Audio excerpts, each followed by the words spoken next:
Welcome back to our channel.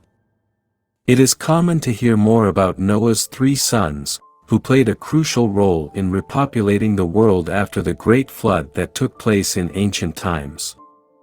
Shem, Ham, and Japheth, along with their respective wives, were responsible for this task. In this video, I will specifically discuss the 3 wives, who were Noah's daughters-in-law. If you have been curious about this subject, I invite you to like, comment, and subscribe to our channel. It is important to note that we have a series exploring the origins of different peoples according to the Bible, where we delve into the lineages of Noah's sons. However, in this video, we will focus on a topic that has been requested by many people, the matriarchs of humanity. So, please enjoy more of the captivating content on this channel, as we unveil the hidden story of Noah's 3 daughters-in-law, the wives of Shem, Ham, and Japheth. For those unfamiliar with this subject, these are the wives mentioned in the story of Noah's Ark, who were part of the family that survived the flood, as narrated in the book of Genesis in the Bible. They include Noah's daughters-in-law and Noah's own wife. Although the Bible does not provide their names, it confirms their existence. In this video, we will explore everything about them, drawing from the Bible as well as information from sources such as Jubilees, sibling oracles, and other ancient manuscripts. According to the book of Jubilees, the wife of Shem, who was the father of the Semitic peoples, was called Sedequatalbab. She was the wife of Shem and the mother of the Semitic peoples. According to the sibling oracle, she enjoyed an incredibly long lifespan, living for centuries after the flood. During that time, she had many sons and daughters, as mentioned in the Bible.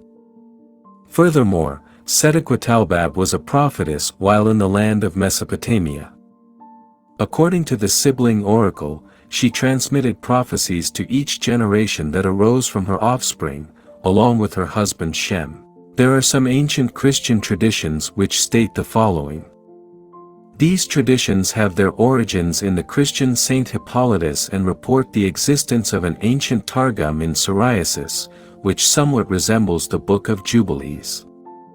Although apparently, there is a change in the names of the wives of Shem and Ham.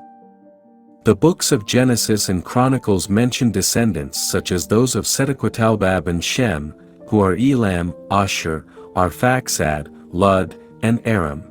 In addition, the Bible also makes reference to the grandchildren of this woman who was the mother of the Semitic peoples.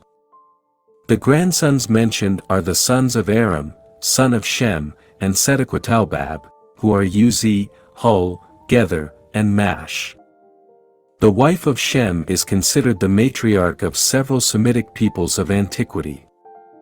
She is recognized as the matriarch of the Elamites, the Elamite peoples, as well as the Chaldean peoples descended from Arphaxad and the Akkadians. Furthermore, she is considered the ancestor of the ancient Arameans, descendants of Aram, and of the ancient Lydians in Anatolia, according to the Book of Jubilees.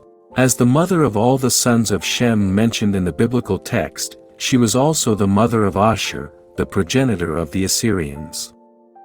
The ancient Assyrians, being also a Semitic people in antiquity, are descendants of this woman named Sedequatalbab in Jubilees.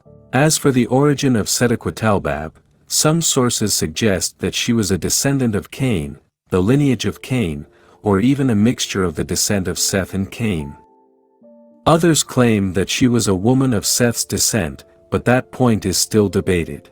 Now let's explore the wife of Ham, the youngest son of Noah, who is considered the father of the Hamitic peoples, including Africans and South Indians, as mentioned in the Book of Jubilees. According to this text, his wife is referred to as Na, Eltima, UK. She is believed to be the mother of the African peoples, including the Cushite peoples and the descendants of Canaan, such as the ancient Canaanites. Additionally, she is considered the ancestor of the ancient Egyptians, as Ham's son, Mizraim, is believed to be the progenitor of the Egyptian lineage. Na UK is also regarded as the mother of Cush, the ancestor of the ancient Ethiopians and Nubians who inhabit regions in Africa, including Sudan, Ethiopia, Somalia, and Eritrea. According to genealogies, the Dravidian peoples of South India, who are considered the original inhabitants of India, are also believed to be descended from Na UK. Hence, she is considered the mother of both Africans and South Indians.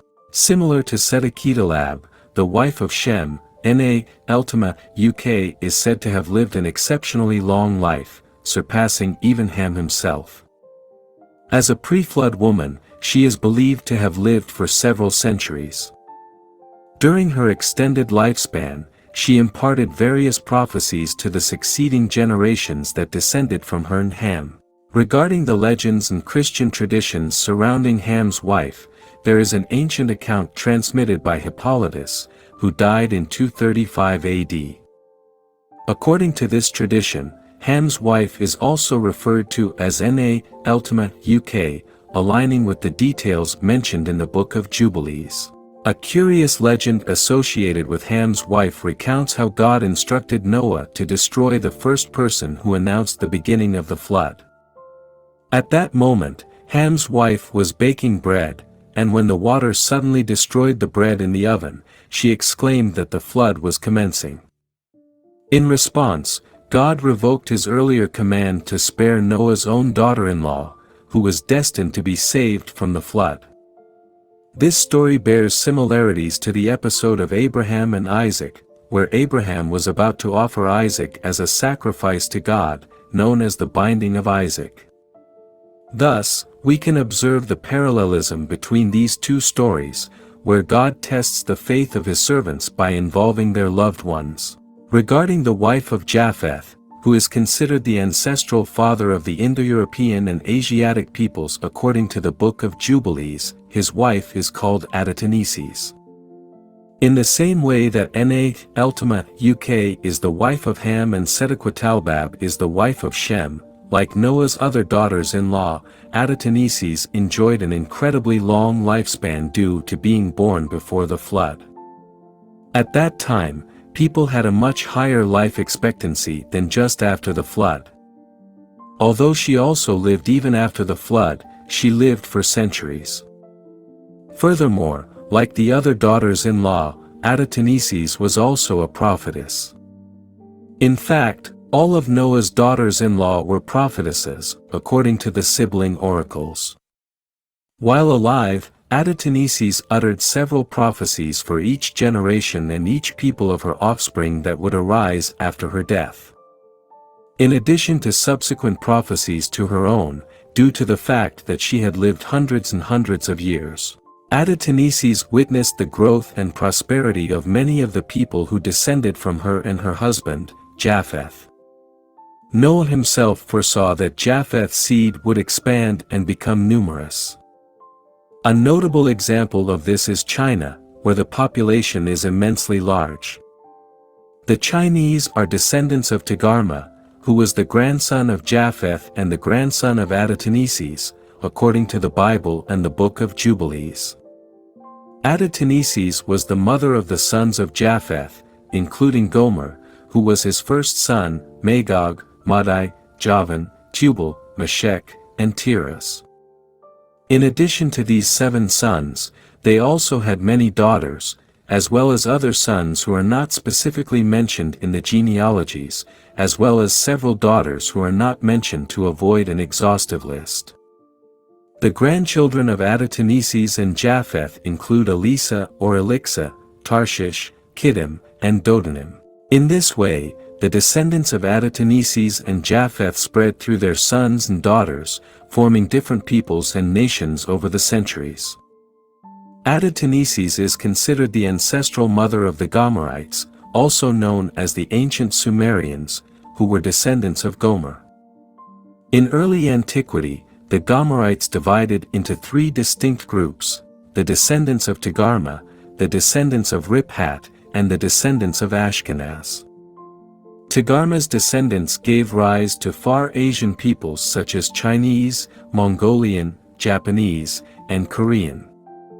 The descendants of Riphat became the Celtic peoples, while the Ashkenazic descendants gave rise to the Vikings, Germanic, and Slavic peoples. It is important to mention that there is a debate about the descent of Asian peoples such as Chinese, Japanese, and Koreans. Some argue that they are descended from Sin, one of the sons of Canaan, while other traditions and interpretations suggest that they are descended from Togarma, grandson of Japheth and grandson of Adataneses. The issue of the ethnic origin of these peoples is still an object of study and discussion.